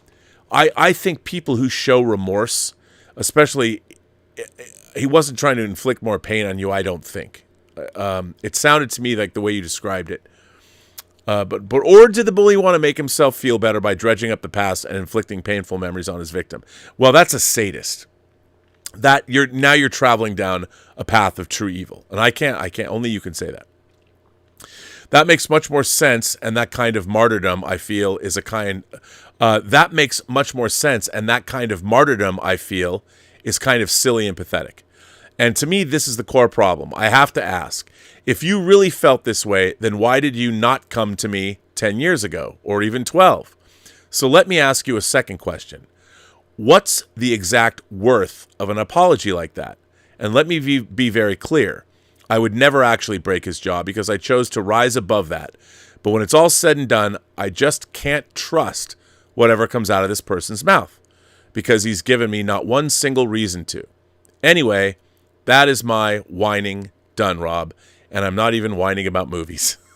Laugh out loud. Greetings from Holland, Undead Sick. Okay, look, I know where you're coming from. But we have to make a choice. If somebody apologizes, it is not my first inclination to think that, especially after a lot of time, that they're trying to inflict more. And why hadn't they called you earlier? Because they probably didn't yet realize how much they'd hurt you. I'm going to tell you a funny story. I've told this story before. In the 90s, I was hired by a director, and I can't remember his name. But we worked on a Josh Clayton Felt music video. And I've told this story many times. I'm just going to use it because it works in this situation. And Josh Clayton Felt was the singer for a band called School of Fish. He recorded an album, and he played all the instruments, and recorded it in a house. And he moved all of his equipment into this house that I think he rented, and then he recorded the whole album. Now, the music video that I worked on, somebody challenged him to come up with the most ridiculous title for a song, and the song was Inarticulate Nature Boy. And that was, I guess, the name of the album. But the conceit of this music video was it's supposed to look like photographic contact sheets. And we were going to put moving images in these contact sheets. Now, this is the mid-90s, and I just started to learn the Avid editorial system. And this was an incredibly graphic intensive. So every frame had to be rendered, all the movements, all the animation. And to be frank, I didn't know how the fuck to do these things. I was new to the Avid. I want to say it was 95, 96 maybe. Maybe it was a little later, 97. I'm not sure when, but mid-90s. And this director, who was, I'll say, was really kind of an arrogant prick in the edit bay. I really liked what he was doing. I liked his work, and I was used to people being prickly because I'd worked around. But he made the video, and he shot it all. It was his video, and he had hired me to facilitate his vision. That was my job. I would listen to him prattle on and tell me how much better he was than Tony Scott and all that. But still, he pushed me, and I didn't know how to do this. I had to figure it out. And, we'd render something for 2 hours, and then if it didn't work, we went back and did it again, and then we had to wait another 2 hours for the render to finish and play it. It was a very long process. He paid me well. And when it was all done, we went our separate ways, never saw him again. Don't know what happened to him after that. And 15 years later, I get a phone call. And it's this director. And I didn't even know who he was. He had explained to me, and I'm like, oh my God, how are you doing, man? What's going on? And he says to me, he says, listen, I want to apologize to you because I was a total arrogant prick. And I really treated you like shit because I was drinking. And he had gone through Alcoholics Anonymous. And it was really interesting. I had no idea that he was drinking or using substances. He never showed that to me in the edit bay. He might have been getting gacked up on the and coming back, and that's why I was so animated. I never saw it because I was so focused on the work. I'm like, what do you need, sir? Let's make it the way you want it. And I was trying to figure out how to do all these graphics because I would always take jobs that were a little above my pay grade so I could figure out how to do it. Sometimes it worked out. Sometimes, it worked out for the most part. But that's how I learned. But when you're working with a client, they're sitting right next to you in an edit bay, and you don't know exactly what you're doing, sometimes it can get a little prickly. Not in this case, because I told him up front, I'm like, I don't know how to fucking do this. I know kind of methodology-wise how to do it, but I don't know how we can make it work. I mean, maybe if I knew more about Photoshop, we could have done more, but I knew a little. It was all new. But it worked out, and the video's cool. If you look for it on Inarticulate Nature Boy, it's a hard one to find. But it's black and white, and you can see and that video, when you see how long it took to edit, it took almost 3 weeks to edit that video. Most of it was waiting for the renders to finish. It was insane. It was really difficult. When you look at it now, it looks quaint. But it's all black and white documentary footage. But so, he apologized to me. And from his perspective, he cleaned his life up. He felt guilty. He went through AA. And the fact that he even remembered who I was and called me up, I took that at face value. I'm like, he wasn't trying to dredge up the past. He clearly remembered me. He remembered that he recognized bad behavior, and he apologized for it. Now, what I said to him, I said, listen, my memory of this working with you was, although you were I said you were like an arrogant prick and talking about how much better of a filmmaker you were than Tony Scott or any of these guys. That wasn't true. Maybe you could have been, but at that time you weren't. So that was sort of annoying. But I told him, I said, you tried to do something that I didn't know how to do. And you didn't know how to do it either. And so because I worked for you, I learned something about how to use the Avid system that I never would have known. And by the way, learning how to use graphics, the thought process behind doing graphics on a computer for video, this was something that has served me well for the last 30 years. So he might have been a prick and arrogant, but what he wanted to do, I respected the work he'd done. I'd seen all the footage he shot, and I was really proud of the video that we made. And so was Josh Clayton Phelps, and he saw it before he passed away. He succumbed to cancer. So for me, it was ultimately a win. But for him, he carried that with him, and he recognized enough that he was a prick. And when he went through AA, he remembered me enough. There's no reason he even remembered who I was. He found me, tracked me down, and apologized. And I will only ever take that at face value, because in a way, if you're going to get to the point in life where you second guess people's apologies, and look, people know if they're being insincere, but if somebody randomly walks into a bar and sees you and comes over to get you, he didn't have to do that. He could have just shined you on and pretended he didn't know you. And he didn't know you were going to be there. It was a random happenstance, and only you can say, but I don't believe that somebody who chooses to apologize to you. Plus, you live in Holland, which I love the Netherlands, and I've been to Amsterdam, and I like Dutch movies. So I want to believe that your fellow countrymen are good-hearted people. So I like the letter, though, Undead Sick. Keep writing. Don't stop writing letters because they're interesting, and I appreciate where you are coming from. So, Brubacher, it just says thank you. Thank you. Hello, Rob. I would consider myself to be an aspiring filmmaker. And recently, I've been doing a lot of thinking about what it was that truly made me want to become a filmmaker. Now, there are films like Star Wars and Harry Potter, Jumanji, Jurassic Park, etc. that gave me my love for watching movies. But I'm not so sure that they created a desire to make them. I know that this was because my dad showed me the bonus material on the Jurassic 3 DVD. Since that moment, I would look forward to diving into the filmmaking process that would be included on DVDs to see just how the creation of and how movies are made. And you've mentioned many times on your show that you were a part of the creation of the bonus materials for The Lord of the Rings and The Chronicles of Narnia, The Lion, the Witch, and the Wardrobe. These films had my favorite bonus features of all just because of how in-depth they were. I'm thinking about this, and I realize that you are a part of what made me fall in love with the process of making movies, and I just wanted to thank you from the bottom of my heart and say that I truly appreciate the work you did in relation to those films. I am sure I am not the only one who has been inspired by your previous work. Well, Jeremy, that's like the nicest thing, you can say to me. Thank you very much. I very much appreciate that. And, Jeremy, I'll tell you, for Lord of the Rings, we had a great team put together by Curdy Pellerin, Michael Pellerin, and Jeff Curdy. Jeff Curdy is a Seattle boy like myself, and they put together a great team, and we were really lucky. And on Chronicles of Narnia, I got to put together the team, and I took a hand-picked group of guys, and we went down, and girls, and we went down to New Zealand. We were in country for 14 months shooting behind the scenes, and we took with us the experience on Chronicles of Narnia. So it makes me really happy to hear you say that.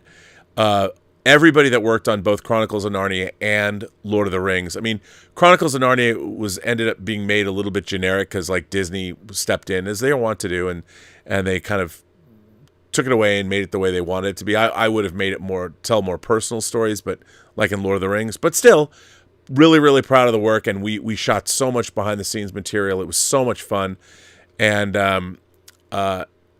both were great. So it makes me happy that there's still, you can still see that footage because I think it's really valuable. The Lord of the Rings stuff and the Chronicles of Narnia stuff, it's so in-depth that it really gets you a sense. If you haven't seen it, by the way, I'd like to recommend you take a look at the documentary we made on the making of Superman Returns. It's on the Blu-ray. It's 3 hours long. So check that out and tell me what you think. But that was a very nice letter, and thank you for saying so. It does mean a lot, and it's always nice to hear. It never gets old. So thank you very much. I very much appreciate that. Let me see what you guys are saying. I think let's go back up here. Let's see.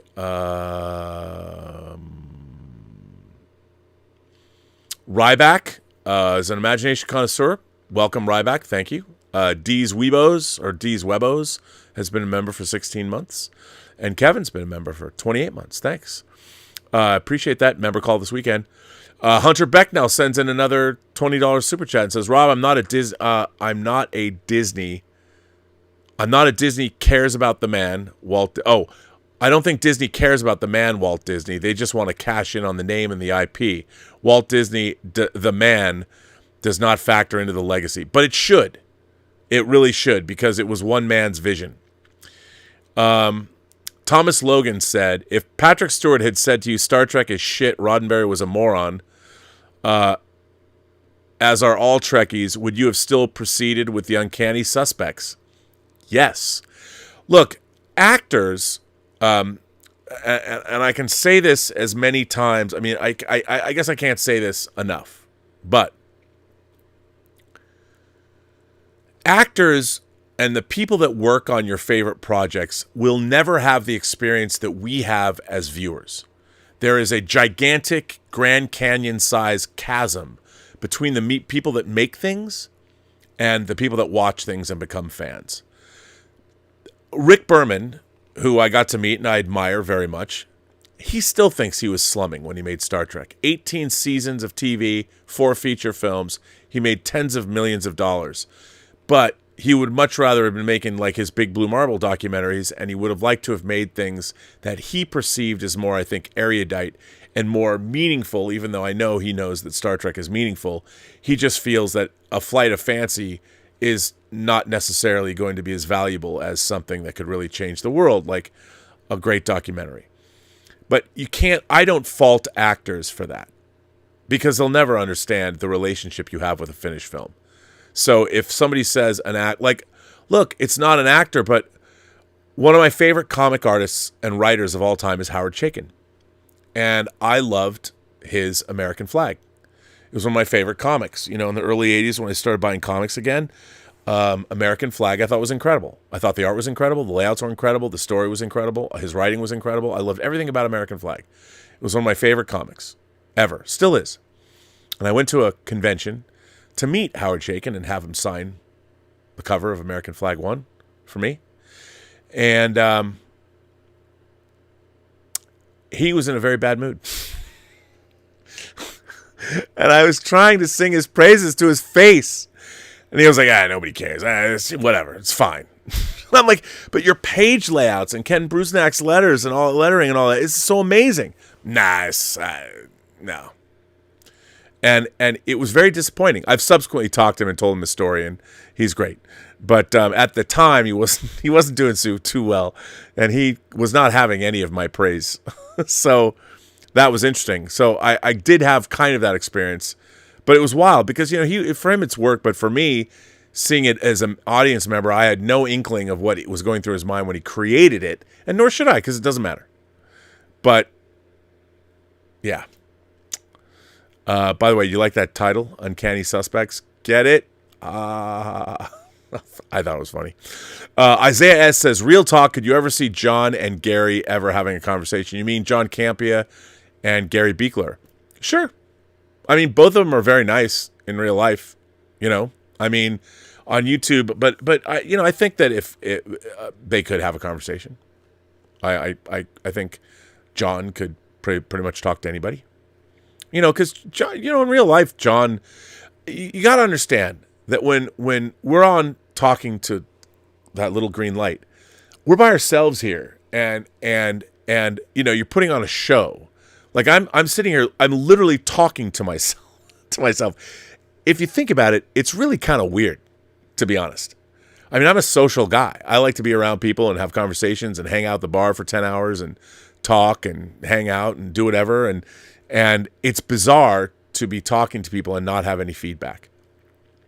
But when you see people, I love seeing people out in the wild. So you ever see me out in the wild, stop me, be, hey, what's up? I mean, I might be tired, I might be dragging ass or something, but make no mistake, I'm always happy to see people. It's like, hey, good to see you. It never gets old. So I think it's like when people run into John at the movie theater and stuff. Hey, man, he's always cordial and he likes it too. It never. So I think they absolutely could talk. The Nightwing says kapla R&B. Well, thank you. Kapla to you too. Remember, as Kang said in Day of the Dove, only a fool fights in a burning house. That's some Klingon wisdom for you. Dan Candy says, did they ever catch the guys? They did, because they beat up a couple and a German tourist in addition to me. And what was really interesting was Sydney had the Olympics in 2000. So there was cameras every place. And this was on William Street. I was walking up to, I lived at 1 King's Cross for a year, right next to where the famous Coca-Cola sign is. So I was walking up that street, and I was married at the time, talking to my wife. And this was at 4 a.m. I was leaving the pub. I was like 2 blocks from where I lived. And the footy was on, which is rugby, and they were hammered. And they were significantly younger than I was, but the guy just roundhouse kicked me in the face, sucker kick.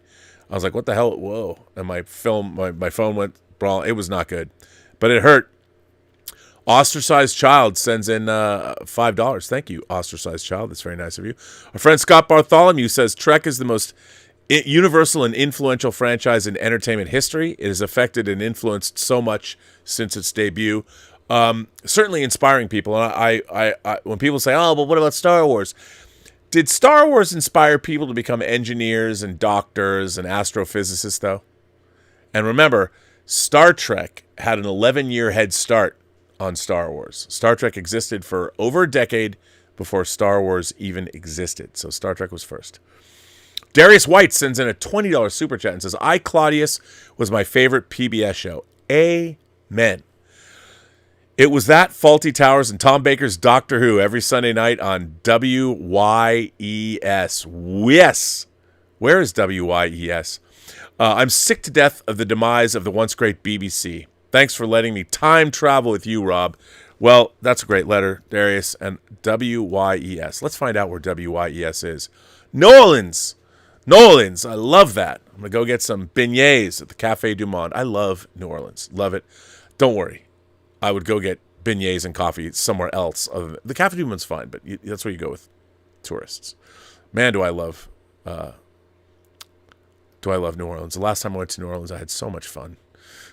I've been to New Orleans a few times. Every time I go there, I have the best time in the world. Scott Bartholomew says, will Dune surpass Lord of the Rings as an accurate renditioning? You know what? As much as I love Dune, and I do, the thing about Lord of the Rings, that Dune, because of its length and everything, the scenes between people in Dune are cut to the bone. When I watch Dune, as much as I love it, peak verisimilitude, probably more verisimilitude than any fantasy film ever made, those scenes could all last a lot longer. Whereas Lord of the Rings, it's character. If you think about it, it's all the conversations people have that make movies great. The action is great and all that, the verisimilitude, totally awesome, the design work, everything. But it's the conversations, and I love the characters in Dune. Like, you know, when Paul goes to see Mother Mohiam and sticks his hand in the box. I could watch them talk to each other for 5 minutes, but it's cut to the bone. The conversation uses just the bare minimum of dialogue. You know they shot like 3 times as much as we're seeing. So I miss all the conversations people are having. That's the only thing. But I think that when Dune is finished, it'll probably be held up as when they finally make Dune Messiah. That trilogy and Lord of the Rings will stand as the two unparalleled trilogies. Even because the thing about Star Wars is, to me, Star Wars and Empire are great, but Return of the Jedi, as fun as a lot of people think it is, it's compromised. It should have plussed Empire Strikes Back, and Return of the Jedi has a great beginning and a great ending, and the middle is kind of disposable. You know, it's all expedition dump. Yeah, the other he talks about is your twin sister. You know, and it's like, what? I mean, all that it's so clunky. You're literally in the middle of Return of the Jedi sitting on a log on Dagobah listening to Ghost Ben Kenobi explain the plot. That is not good filmmaking. So I'm just saying. Weston, our friend Weston, who lives in Portland, he is a DJ, and he was spinning at the Cotton Club on Valentine's Day. We played Blue Monday, Ceremony, Temptation, Erotic City, and Kiss. I'm curious what some of your other favorite 80s bands are besides New Order and Prince. Oh, Clan of Zymox, A Day, a Shriekback, Nemesis. I love Shriekback. I love most of the 4AD bands, but Clan of Zymox I really love, and but Scritti Politti, Style Council, of course The Cure, Depeche Mode, Boomtown Rats, Christian Death, The Damned. But which version of Christian Death and which version of The Damned? Who's their personnel shifts? People are like, that's not really The Damned. I mean, I love the album Phantasmagoria, but Damned fans will be like, oh, that's like Populous The Damned. But, you know, songs like Grimly Fiendish, and I love weird music like The Passions, like I'm in love with a German film star once saw in a movie. I love that. I'm a total 80s fanatic. I mean, you talk about. I love Yaz. I mean, I love Soft Cell, Nonstop Erotic Cabaret. I just got from Super Deluxe Edition in Dolby Atmos. I mean, I love all that stuff. Of course, Prince. But I even like I love anything on ZTT, like a certain act, propaganda, anything that Trevor Horn produced. Frankie Goes to Hollywood. Yeah, all that stuff. God, there's so much. Ultravox. Oh, Vienna.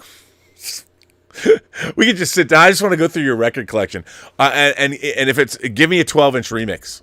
Love and Rockets, Tones on Tail, Go! All that stuff. It's great. So, Weston, thank you for the super chat. I appreciate that. I got to come hang with you, man. My friend, you would love Clark. My friend Clark. Clark Von Trotha. So, yes. But we got to do that. Retro Meister. Wait. Okay. Wow. Hang on. Let me catch up. D's Webos says, Rob, would you and Doomcock ever have a conversation? Here's the thing. I like Doomcock. I watch all of Doomcock's stuff. But remember, here's what people... Here's what no one understood. Like, I thought when you call out Doomcock, it means to call out a megalomaniac that lives at the center of the earth, that has a Cthulhu in a jar. You're not calling out the YouTuber. You're calling out the character of Doomcock. And maybe that was a little esoteric for people. Like when I'm calling out Doomcock, asking, and someone said to me, like, you're going to dox him. And I'm like, I don't even know how to get to the center of the world. The center of the earth. And people were not getting it. They're not getting it. Like, Doomcock is a character. Doomcock is a fictional character. And I'm not, when I get mad at Doomcock, the person that is Doomcock, who I don't know, I have no problem with them. They're putting on it's a show. So Doomcock is the character, and when I talk about Doomcock, I'm talking about him as the fictional character that Doomcock is, that lives at the center of the earth. No one got that, though. I was trying to do something. It was a little too highbrow, so I backed off on it. So I would always have a conversation with Doomcock. I watched every one of his videos. Malcolm Archer says, new member, thanks for everything you do. Physical is the only way. It is the only way. Speaking of Dune, did you guys watch Physical? Let's Get Physical Media? The Dune set, that Dune box set, so good. Malcolm Archer was very nice. Thank you. I appreciate that. Very nice for you to say, too. Are you in Australia? Because I got my big box from Australia. Retro Meister sends in a $20 super chat and says, Rob, I wish to add 2 points from Omar's super chat he made. One, Sonic's director, Jeff Fowler, is another example of how one listens to the fans and the audience instead of attacking or shaming them like Disney and others do. Yeah, I mean, the fact that they changed the design of Sonic, that was unprecedented. That was amazing. And you're absolutely right about that. That was incredible that they did that. That was not cheap to do. Not cheap to do. And the fact that they did it, and there's no reason why you shouldn't listen to fans. Why get mad? I mean, it's so weird. Your fans are the first people that are going to go see your movie, and somehow they're discounted, and they are discounted. The conventional wisdom is, they're going to go see it anyway. What does that mean? That means you should revere the people that are going to be first in line for your product. You should want to curry their favor. It's crazy. It's such a weird thing. Retromeister goes on to say, Jeff, I believe, has set the example which leads to the success of his Sonic films, along with his third Sonic movie, while helping other video game movies like the Super Mario Brothers movie and Five Nights at Freddy's. I couldn't agree with you more. I think you're absolutely right. And, the Sonic movies, Sonic is a beloved franchise, and some people said maybe it's a little past its due date. Certainly not. The movie came out. That was a lot of fun. Those are fun. I had fun watching Sonic, and the thing is, they knew what they were supposed to make, too. They made a movie that honored the game, but also you have to make it work as a film. They knew what they were doing. And it wasn't somebody trying to make it, we're going to try and make it more highbrow, or we're going to try and make it more this, or we're going to try and make it more that. Why are you going to try and make it more anything? You should try and make it the best version of Sonic you can. And Jeff did. So kudos to him. Retromeister goes on with another $20. You were very supportive. Thank you so much. With another $20 super chat. My second point is that I spoke briefly on WDW Pro's members chat on how the OG X-Men cartoon and the 90s was more progressive back then. But nowadays, it's just regressive in the case of X-Men 97, which he agrees with me on. I couldn't agree more. I couldn't agree with you more. I was kind of shocked. I mean, here's the thing here's how I feel about it.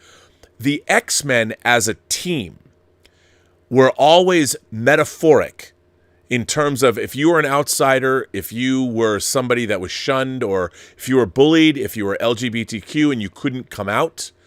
I mean, there's a reason why Brian had one of the parents in X-Men say, "Can't you just try not being a mutant?" I mean, it is they are metaphoric for any outside group or any group that is mistrusted or shunned. But it's a huge mistake in my mind to come out and then say, I mean, look, you have X-Men that are black, Storm, Bishop, Forge, people of color. Thunderbird is a indigenous person. We have all different kinds of X-Men. But the thing is, they weren't necessarily, I mean, we know Storm is black, but she's a mutant. She's Homo superior. And she has powers and she has, but, it's not like they turned the X-Men into some black power movement, although they've delved into that kind of thing, like in God Loves, Man Kills, trying to kill mutants. And in trying to kill mutants, you're letting them stand in for all oppressed groups. And that's why the X-Men work. When you turn Morph and make him or make them now non-binary, what you're doing is now you've picked a group. Now you've quantified. You've said, okay, rather than the X-Men standing in as a metaphoric, we're the underdogs, we're the underrepresented, and everybody can see themselves in the X-Men because it's the mutant powers that set them apart. Well, now what you've done is you've quantified it. And if you've quantified it, I mean, they were going to turn North Star from Alpha Flight. He was supposed to be gay, but they didn't. They punked out and made him a fairy. And I don't mean fairy as a derogatory term for a gay man or something, but they gave him mystical powers because they chickened out when they were going to introduce him as being a gay character. And John Byrne was going to do that, and that would have been fine. And then of course they finally eventually went through that with North Star, and they made him the way that he was supposed to be in the first place, which is fine. But with the X-Men, now if you're going to start, and this is the problem with the modern age, it's not enough to have metaphoric characters that can be stand-ins. Everybody wants to see themselves. I need to see my group represented in my heroes. Well, the whole point of the X-Men is they represented everybody. Anybody who felt like they were part of that downtrodden, that underrepresented. You could have an X-Man, and you could, or an X-person, which I'm sure that's coming. But X-Men meaning coming from human, and of course, eventually, what are they going to do? Get rid of that word too? It's just so silly. But to make Morph non-binary, I don't know what that is, to be honest. I mean, I understand, but in saying that you're non-binary, please somebody explain this to me. Does that not mean you're supporting the binary? You're acknowledging that, okay, there is a binary here. There's male and female. But you're non-binary, so you don't recognize yourself as being either one. Now, non-binary is different than being queer. So it didn't used to be that way. I grew up with a lot of gay friends, and they're not real happy with the way things have gone now, because there's people that have fought for a lot of things, such as gay marriage and things like that are being shunned. But by doing that to the X-Men, I think it's wrong to start adding current identities into the mutants, because then they cease to be allegorical. They cease to represent everybody who feels that way. They only represent certain people now. That's wrong, and I don't agree with it. I understand why they did it, but I don't agree. As somebody who you can't see, but these shelves, there's three. See these shelves? There's three of them filled with nothing but X-Men hardcovers and omnibuses. I'm a big X-Men fan. I've thought about this a lot. So, yeah. And I agree with you. Rhino Helix says that was an amazing list of 80s new wave greats. Plus, self-defense tips were legit. All hail R&B. Well, I'll tell you, it's amazing. It's amazing what you can find out when you need to. And I'm a pretty big guy. I used to get in fights when I was younger, but I always made the mistake of pulling back and swinging. I was taught to do this, So that. It's just a good place to start. It's just a tactic that you can use. Or, taking a knife out of someone's hand too. Pulling across. Don't pull the same arm. A different hand. If someone's got a knife coming at you like this, you use this hand, you grab the wrist, and you pull it across this way. Don't use the same hand and pull it toward you. If someone has a knife. Someone has a knife, you bring a gun. That's the Chicago way. So that, hey, Robo Helix, that was just off the top of my head. That was just off the top of my head. There's a lot more. I'd have to be standing in front of my, I'd look at my CD collection.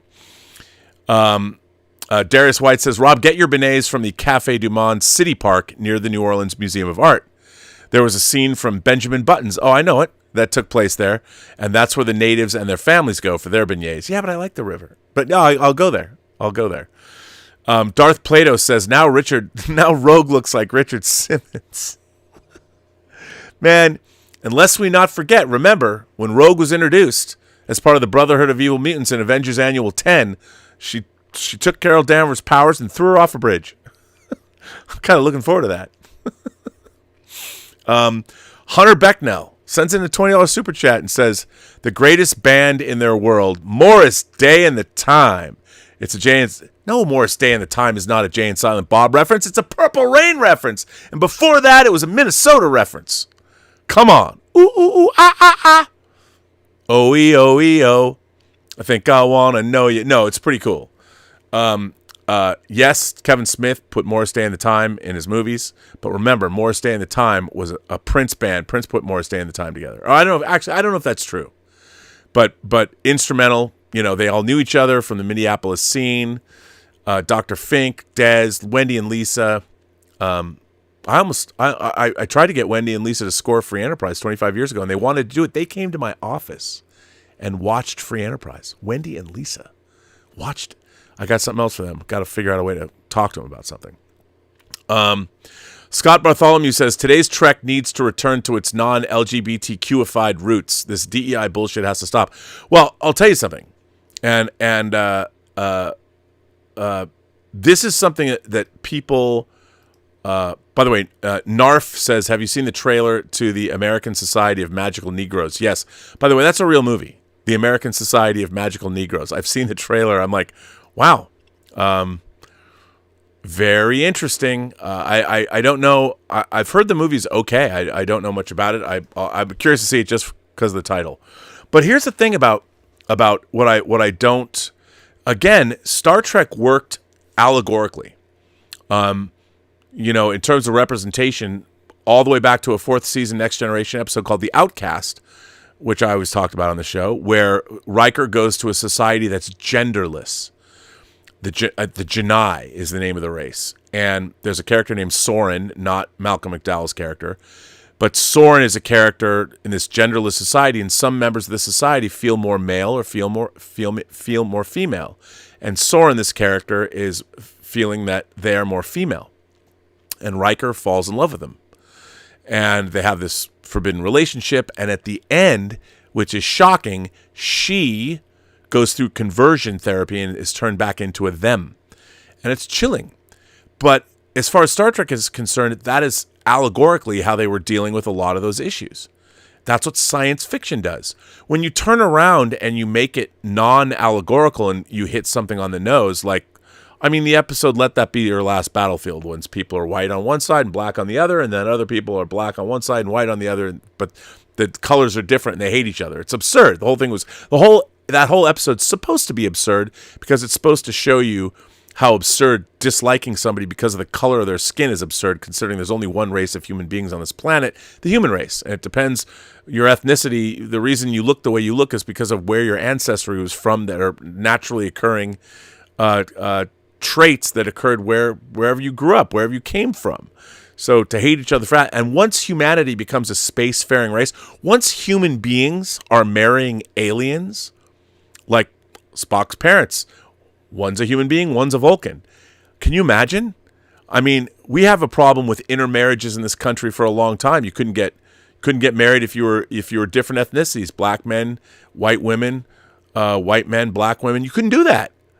But imagine the outcry if you wanted to marry a different species, or as I think was it Frost in Aliens who says, doesn't matter if it's Octurian, baby.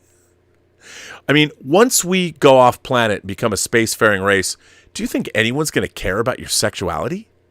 No. And the thing that Star Trek does is it is a profound failure of imagination when you inject modern identity politics into a science fiction world 300 years in the future. Do we treat people like we treated them? Well, don't answer that. Yes, because we're a little slow in evolving. But we certainly have changed. I mean, women couldn't vote 300 years ago. We still had massive amounts of slavery 300 years ago. We still have slavery today. But things have changed. Things changed. So when you're in the 31st century in Star Trek Discovery and you have a character that's non-binary that has to tell you they're non-binary and then has to tell a gay character that they're non-binary, like correcting a gay character, it's like you are now injecting identity politics into 31st century humanity. Do you know how different we would be? Do you know how it wouldn't even be an issue? There probably wouldn't even be words anymore. Nobody would even define it. It would just be a question like whatever your sexuality is, that's what your sexuality is. And I'm sure, honest to God, in the 31st century, I bet there's a lot of people who are much more fluid with their sexuality because nobody would care. I mean, you're probably what if people fall in love with 18 tentacled giant plants or whatever? You're going to have all kinds of crazy relationships in the future. And then to inject current day identity politics into a far-flung space future immediately dates it and immediately shows you're a bad writer. You're a bad writer because you're injecting identity politics that if you're a good science fiction writer, you would extrapolate, because we've already seen it in Star Trek. They showed us the Trill already. When we met for Odan, and then we met Jadzia Dax. She hooks up with, she's not supposed to because hosts aren't supposed to, but the Trill are literally creatures that are both men and women, and they're human hosts. So they truly are ultimately they're trans beings, and sometimes they have 10 hosts, how many hosts you can have. So you might have lived 5 lives as a woman and 5 lives with as a man. And, when you were a man, you could have married another man or you could have married a woman. They've already done all this in Star Trek. It's all allegorical. It was already done elegantly. And nowadays, no. Everybody has to see themselves reflected back at them. I hate it. And it's a profound lack of creativity. And it's terrible science fiction. Because allegory is what makes science fiction interesting. And that's how you get away with things. That's how Rod Serling was able to make The Twilight Zone. Toymaster sends in a super chat and says, "Happy birthday, Rob. Who is your favorite X-Men?" Ooh. That's tough. My favorite X-Men. I really liked Longshot. I know when Longshot came on the scene, I really like Bishop because he's badass, and Wolverine is cool, but I think my favorite X-Man is, I really like Kitty Pryde a lot, but I like Scott Summers. To me, Scott Summers is the James T. Kirk of the X-Men, and when I started reading X-Men, I saw the X-Men as the superhero version of Star Trek for me, but. Scott, I know it's so boring. I should say like Gambit, but Scott Summers probably. Yeah. I'm sorry. Is that bad? Kelvin Wellborn, dude, I was singing your praises. I got these big boxes from Australia, all because inspired by you. I haven't seen all of Let's Get Physical Media. Cynthia Rothrock was awesome. We had Cynthia Rothrock today, and she was awesome. She was so good. She was so nice, so amazing. That was really fantastic. So Jason Fox became a new member of the channel. Jason, so come join us. Narf comes back and says, "Have you seen Madam Web? And if yes, what are your thoughts?" I have not. You know what? I don't even know if I can bring myself to go see it. I probably have to go see it. But I've read so much about it. It's just going to bum me out. It's going to bum me out. What can I say? But I probably should, just because I want to be able to talk about it. But on the other hand, it'll just make me angry. And you wouldn't like me when I'm angry. And on that note, I'm going to jump off the phone. Actually, I'm not on the phone. Jump off the internet. So everybody, I want to thank you. First of all, everybody is very generous tonight. Thank you for supporting this channel via super chats and tips. For those new members, we have member calls every other Saturday when we hang out for like 3 or 4 hours, and you can ask me what you want. We can talk about whatever you want, and we have fun. It's good. So thank you for supporting the channel. It's very nice of you. And great questions tonight. Great letters. If you want to send a letter, postgeeksingularity.com, right down below there. Please do. I still haven't got through all the letters I've been getting lately. We've been getting great letters, great points of view. I really appreciate this channel is all about discourse, not just me talking, but I really love hearing from you and all that. So great to have you guys here. And on that note, remember, every person you meet has a story to tell that you have yet to hear, and all you have to do is listen. And tomorrow, I have a busy day. I'm on the Campia show in the morning, but I'm on Chris Gore's show Versus. I don't even know what that is. He called me up and he goes, "You want to be on this new show called Versus?" I said, "Oh, okay." I don't know what that means. Is that like the Japanese Versus movie? Or am I fighting somebody? Is there going to be a lot of people fighting? Are there 2 groups of people that are fighting? I'm not too sure. But it'll be tomorrow at 3 o'clock Pacific time, so tune in and find out. And on that note, everybody, remember, every person you meet has a story to tell that you have yet to hear. And all you have to do is listen. And with that, I say to all of you, have a better night.